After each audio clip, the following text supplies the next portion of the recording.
હારીજની અંદર ઠાકોર સમાજના સમૂહ લગ્ન થઈ રહ્યા હતા. આ સમૂહ લગ્નની અંદર ચોરી કરવા માટે લોકો ઘૂસી ગયા અને મિત્રો ચોરી પણ સોની કરી રહ્યા છે. જે દીકરીઓ પરણવા માટે આવી છે, જેમના સમૂહ લગ્ન છે, એની અંદર આ ચોરોની ટુકડી ઘૂસી ગઈ. અને મિત્રો ચોરીની ટુકડી પણ કોણ?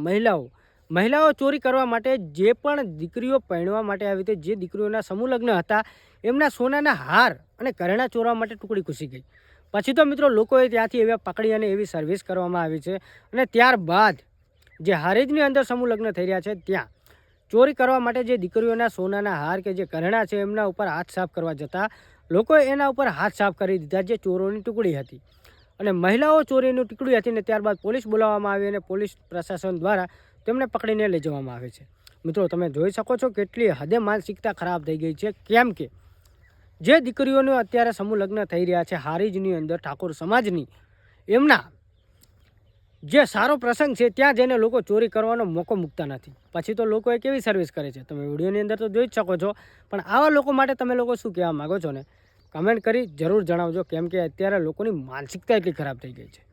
ઠાકોર સમાજના સમૂહ લગ્ન છે અને સમૂહ લગ્નની અંદર ચોરી કરવાનો એક મોકો મળી ગયો અને ચોરી કરતાં પકડાઈ ગયા. એટલે સોનાના હાર અને દાગીના ચોરી કરતાં પકડાઈ ગયા અને પછી પોલીસે મોર બોલાવ્યા. વિડીયો જુઓ પહેલાં.